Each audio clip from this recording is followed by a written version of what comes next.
আরেকটা হচ্ছে হিন্দু সম্প্রদায়ের মধ্যে আতঙ্ক তৈরি করে তাদেরকে ব্যবহার করে পার্শ্ববর্তী দেশের সহানুভূতি সহ অন্য দেশের সহানুভূতি নিয়ে নিজেরা টিকে থেকেছে, অতীতে থেকেছে, এবং এখনো কিন্তু তাদের সেই প্রচেষ্টাটা অব্যাহত আছে। মাইনরিটি জনগোষ্ঠীকে একটা সেন্সিটিভ ইস্যু, এটার উপর হামলা করলে সারা বিশ্বে প্রচার হয়। তো সেই ইস্যু নিয়েই বিভিন্ন জায়গায় এখন আমরা দেখতে পাচ্ছি মঠ মন্দির অনেক জায়গায় প্রতিমা ভাঙচুর হচ্ছে রাতের অন্ধকারে। দর্শক স্বাগতম সকালবেলায়। আমরা আজকে কথা বলবো যে সমসাময়িক যে পুজো উৎসব শুরু হচ্ছে বাংলাদেশে, এবং এটি নিয়ে সকল মতাদর্শের মানুষ, ধর্মাবলম্বী মানুষ সবাই কিন্তু উৎফুল্ল। তো সে আঙ্গিকে আমাদের সাথে আজকে রয়েছেন গোবিন্দ দাদা, তার সাথে কথা বলার চেষ্টা করবো, দেখবো যে তারা এটাকে কিভাবে দেখছে। দাদা কেমন আছেন? হ্যাঁ, ভালো আছি, আপনি ভালো আছেন? জি আলহামদুলিল্লাহ বেশ ভালো আছি। আমরা আসলে জানি যে এটি আমাদের কিন্তু একটি অসাম্প্রদায়িক দেশ হিসেবে মনে হচ্ছে, কিন্তু সমসাময়িক নানান জটিলতা, হিন্দু মুসলিম দাঙ্গা সৃষ্টি, অনেকে নানান ভাবে মতানৈক্যের সৃষ্টি, বিষয়টা আপনি কিভাবে দেখছেন এবং এই পুজো উৎসবটা আপনি কিভাবে উদযাপন করতে চান? দেখেন, সৃষ্টির শুরু থেকেই মত এবং মতান্তর ছিল, সেই আমলেও সন্ত্রাসী ছিল, সেই আমলেও সুর এবং অসুরের যুদ্ধ ছিল, এবং আজকে যে দুর্গাপূজা সেখানে দেখবেন যে আপনার দুর্গা একজন অসুরকে বিনাশ করছে।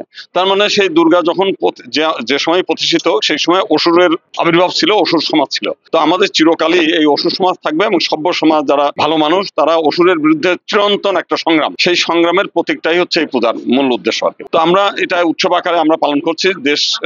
বাংলাদেশে গত বছর 5 তারিখে স্বৈরাচারের বিদায়ের পরে বাংলাদেশে একটা আতঙ্ক ছড়িয়ে পড়েছিল যে ভালো মতো পূজা পার্বণ হবে কি হবে না, এবং একটা চক্র তো সবসময় চেষ্টা করে যে মাইনরিটি জনগণের উপর হামলা, মঠ মন্দিরের উপর হামলা করে এটা বিশ্বব্যাপী ছড়িয়ে দিয়ে এই দেশের ভাবমূর্তি নষ্ট করে এবং দেশের মধ্যে বিশৃঙ্খলা সৃষ্টি করে তাদের নিজস্ব সুবিধা আদায় করার চেষ্টা করে। তো আমরা দেখেছি গত বছর এই বিভিন্ন ধর্মীয় সংগঠন, বিশেষ করে জামাতে ইসলামী, ইসলামী আন্দোলন, বিএনপি সহ অন্যান্য যে সমস্ত রাজনৈতিক দল, সামাজিক দল, তারা এককভাবে হিন্দু সম্প্রদায়ের পাশে থেকে মন্দিরগুলো পাহারা দিয়ে সবসময় তাদের সঙ্গে যোগদান করার কারণে আমরা খুব বড় ধরনের কোনো দুর্ঘটনা আমরা সেবার দেখিনি। এবং এইবারেও কিন্তু সামনে নির্বাচনকে উপলক্ষ করে একটা পক্ষ চায় যে নির্বাচন বানচাল হোক।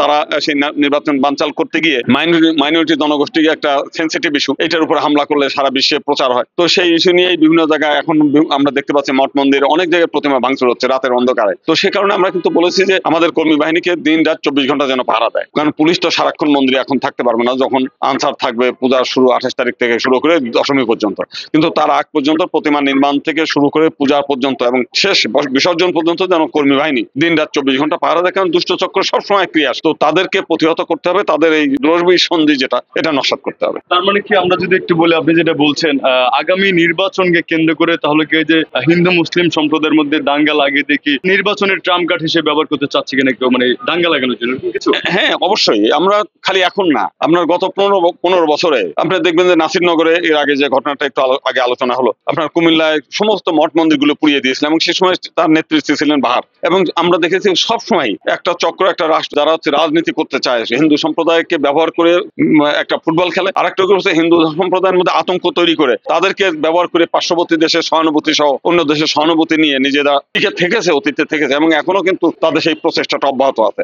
আচ্ছা, এই যে আরেকটা বিষয় যদি একটু বলি, আজকে দেখলাম যা হিন্দু মুসলিম সবাই এক টেবিলে ছিলেন, বিশেষ করে জামায়াতের যে ঢাকা দক্ষিণের আমির তিনিও ছিলেন, এবং আপনারাও ছিলেন, এবং আপনাদের পূজা কমিটির যারা প্রধান রয়েছে তারাও ছিলেন। আসলে আজকের এই বৈঠকটা কেন, এবং আপনারা এখানে কি মতানৈক্যে পৌঁছেছেন, এবং এর মাধ্যমে পূজা পরিবেশটা কেমন থাকবে বলে মনে? আমি হিন্দু সংগঠনের একজন কর্মকর্তা, তো আমি জানার আগে আমি শুনলাম যে জামাতে আমির উনি ওখানে চলে গিয়েছেন। সেই পুণ্যার্থী পরিবার তখনও তাদের চোখের জল পড়ছিল, সেই অবস্থায় তিনি সমস্ত পরিবার থেকে অনুদান সহ সান্ত্বনা দিয়েছেন। এই যে সহানুভূতি, এই সহানুভূতি সবসময় দিয়ে থাকেন তারা, এবং আজকেও তারা সেই জিনিসটাই বললেন যে পূজা পার্বণের যে কোনো ধরনের সহযোগিতা মানে যদি দরকার হয়, বিশৃঙ্খলা সৃষ্টি হয়, আমরা সার্বক্ষণিক আপনাদের সঙ্গে থাকবো, আমাদের কর্মী বাহিনী থাকবে, যে কোনো প্রয়োজনে আমরা আপনাদের সাথে আছি। এই মেসেজটা দেওয়ার জন্যই মূলত আজকে আলোচনা সভা। এবং আমি মনে করি যে আমাদের যারা বিভিন্ন পূজা মণ্ডপের কর্মীরা মানে কার্যকর্তারা ছিলেন, তারা সন্তুষ্ট চিত্তে এখানে এটা গ্রহণ করেছেন। তারা তাদের আবেদন জানিয়েছেন যে আমাদের কি কি দরকার, তারাও বলেছেন হ্যাঁ আমরা সেই জিনিসগুলো আপনাদের সর্বাত্মক চেষ্টা করবো দেওয়ার। এই যে আজকে আপনাদের যে